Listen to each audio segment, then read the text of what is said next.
سوال یہ اٹھے گا کہ وہ انسان جو ایسے انسانی قوانین کی طرف رجوع کرتا ہے، انسانی قوانین پہ مشتمل عدالتوں اور کورٹ کی طرف رجوع کرتا ہے جو شریعت کے خلاف ہیں، تو اس کا حکم کیا ہے؟ اس کا یہ عمل کیسا ہے؟ کیا اس کا یہ عمل صرف حرام ہے یا کفر ہے یا جائز ہے، کیا ہے؟ اور یہ بڑا ہی اہم مسئلہ ہے۔ اس کو نہ سمجھنے کی وجہ سے فتویٰ دینے میں کئی لوگوں سے غلطی ہوتی ہے۔ کئی لوگ اس کو جرم سمجھتے ہی نہیں، معمول سمجھتے ہیں، کوئی مسئلہ ہی نہیں ہے۔ انگریزی قوانین اختیار کرنا، انہیں پڑھنا، ان کے ذریعے وکالت کرنا، ان کے ذریعے فیصلے کرنا، ان کے لیے کوئی مسئلہ ہی نہیں۔ انگریزی عدالتوں میں چلے جانا، فرانسیسی عدالتوں میں چلے جانا فیصلے کے لیے کوئی مسئلہ ہی نہیں۔ اور کئی لوگوں کے نزدیک یہ اتنا بڑا مسئلہ ہے کہ جو بھی ایسی عدالت میں گیا وہ کافر، جس نے یہ عدالت بنائی وہ کافر۔ اس لیے اس مسئلے کو دھیان سے سمجھنا چاہیے۔ تو ایسے قوانین کی طرف رجوع کرنا جو شریعت کے خلاف ہیں، اس کا کیا حکم ہے؟ تو جواب یہ ہے کہ اس کی کئی اقسام ہیں، ان سب کا ایک درجہ نہیں ہے، ان سب کا ایک حکم نہیں ہے۔ پہلے نمبر پہ وہ انسان جو انسانی قوانین کی طرف جاتا ہے فیصلے کے لیے، اور وہ اللہ کی شریعت کو ناقص سمجھتا ہے، اللہ کی شریعت کو ناپسند کرتا ہے، تو اس کا یہ عمل کفر ہے، ایسا کفر جو انسان کو دین اسلام سے نکال دیتا ہے۔ وَمَن لَّمْ يَحْكُم بِمَا أَنزَلَ اللَّهُ فَأُولَٰئِكَ هُمُ الْكَافِرُونَ، جو اللہ کے نازل کردہ قانون کے مطابق فیصلہ نہ کرے تو وہ کافر ہے۔ دوسرے نمبر پہ یہ کہ وہ اپنے معاملے کا فیصلہ کرنے کے لیے ایسی عدالتوں میں جاتا ہے، ایسے لوگوں کے پاس جاتا ہے جو فیصلہ کریں گے انسانی قوانین کے مطابق، اور یہ سمجھتا ہے کہ یہ قوانین شریعت کے قوانین سے بہتر ہیں اور انصاف انہی کے ذریعے ملتا ہے اور انصاف انہی کے ذریعے ممکن ہے۔ اگر ہمارے ملک میں اسلامی قانون آ گیا تو جج فیصلہ کیسے کریں گے؟ اسلام میں اتنے اچھے قوانین کہاں پہ ہیں؟ تو یہ آدمی بھی جو ہے اس کا عمل کیا ہے؟ کفر ہے، چھوٹا کفر کے بڑا کفر، دین اسلام سے خارج کر دینے والا کفر۔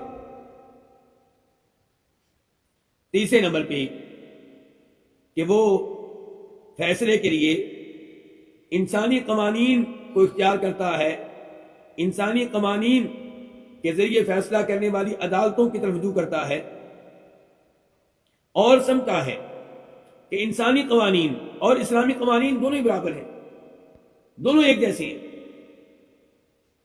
تو ایسے شخص کا کیا حکم ہے؟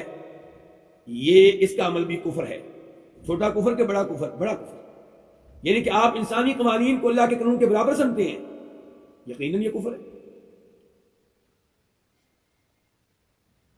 چوتھے نمبر پہ وہ رجوع کرتا ہے انسانی قوانین کی طرف، لیکن سمجھتا ہے کہ اللہ کا قانون سب سے بہتر ہے، اللہ کا قانون سب سے عمدہ ہے، اللہ کا قانون انصاف کرنے کے لحاظ سے سب سے اچھا ہے، لیکن جائز ہے انسانی قوانین کی طرف جانا، ان عدالتوں میں جانا جو انسانی قوانین کے مطابق فیصلے کرتی ہیں، یہ جائز ہے۔ تو یہ عمل بھی کیا ہے؟ کفر ہے، چھوٹا کفر کے یہ بھی بڑا کفر ہے۔ اب تک ہم نے 4 اقسام بیان کی ہیں، کس چیز کی؟ کیوں جی علماء کرام؟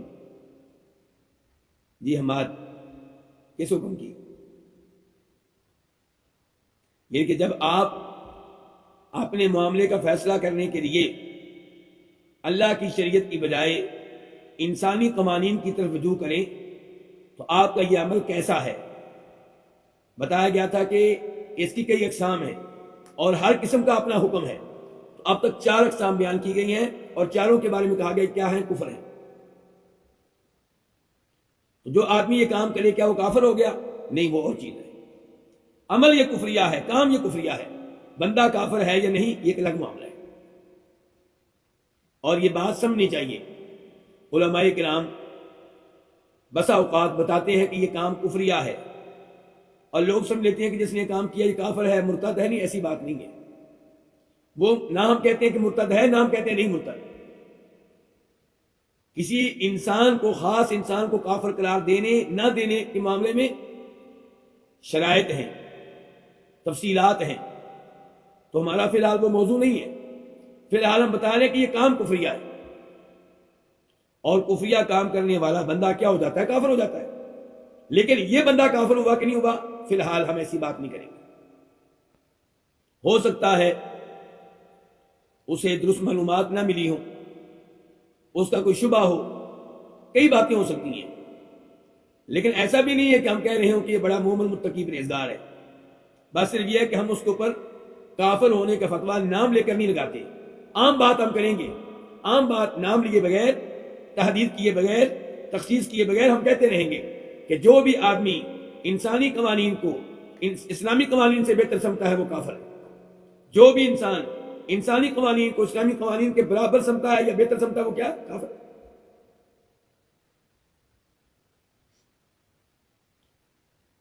5ویں نمبر پہ وہ انسان جو انسانی قوانین کی طرف رجوع کرتا ہے اور اس کا عقیدہ یہ ہے، اس کی سوچ یہ ہے، اس کی رائے یہ ہے کہ میں انسانی قوانین کی طرف جا رہا ہوں اور میرا یہ کام غلط ہے، مجھے ایسا کرنا نہیں چاہیے، لیکن کر رہا ہے۔ کیوں؟ خواہش نفس کی پیروی کی وجہ سے، اپنے مفادات کی وجہ سے۔ تو ایسا آدمی جو ہے وہ کیا ہے؟ وہ نافرمان ہے، کبیرہ گناہ کا مرتکب ہے، لیکن اس کا یہ عمل کفر نہیں ہے۔ وہ کیا سمجھتا ہے؟ انسانی قوانین کی طرف جانا کیا ہے؟ غلط ہے، انسانی قوانین کی طرف نہیں جانا چاہیے، لیکن جا رہا ہے۔ تو ایسے آدمی کا عمل جو ہے وہ کفر نہیں ہے۔ مثال کے طور پہ ایک آدمی نے کسی کو قرض دیا، اور قرض دیا کس کے اوپر؟ سود کے اوپر۔ اب وہ آدمی قرض تو دیتا ہے، سود ساتھ نہیں دے رہا۔ اب اس کو پتا ہے میں اسلامی عدالت میں جاؤں گا تو اسلامی عدالت میرے حق میں فیصلہ نہیں کرے گی، اس لیے جاتا ہے کافر عدالت کی طرف، معاملے کو لے جاتا ہے ایسے دوستوں کی طرف جو یہ فیصلہ کریں گے کہ اس کو سود ملنا چاہیے۔ اب اس کا انسانی قانون کی طرف جانا غلط ہے، اور وہ خود بھی سمجھتا ہے غلط ہے، لیکن ہم اس کے اوپر کفر کا فتویٰ نہیں لگائیں گے۔ یہاں پہ گفتگو شروع ہو جائے گی اس آدمی کے بارے میں جو مجبوراً جاتا ہے کس کی طرف؟ کافر عدالتوں کی طرف، یورپی عدالتوں کی طرف، فرانسیسی عدالتوں کی طرف۔ یہ جانا کیسا ہے اس کے بارے میں لوگ سوال کرتے ہیں، تو اور وہ دعویٰ کرتے ہیں کہ ہم کیا ہیں؟ مجبور ہیں۔ ہم کیا ہیں؟ مجبور ہیں۔ مثال کے طور پہ ایک عورت ہے، یورپ میں رہتی ہے، شادی ہوئی، خامد نے اس کو بیچ میں چھوڑ دیا ہے، یعنی کہ نہ اس کے حقوق ادا کرتا ہے، نہ اس کو بیوی کے طور پہ رکھتا ہے، نہ طلاق دیتا ہے۔ اس نے انتظار کیا 1 مہینہ، 2 مہینے، 1 سال، 2 سال، آخر کب تک کرے؟ اب چونکہ کافر ملک میں رہتی ہے، خامد سے رابطہ کیا، دوست بیچ میں ڈالے، رشتہ دار بیچ میں ڈالے، ساری کوششیں ناکام ہو گئی، اور ایک ہی راستہ باقی بچا ہے، کیا؟ کہ وہاں کی کافر عدالت میں جایا جائے، کورٹ میں جایا جائے۔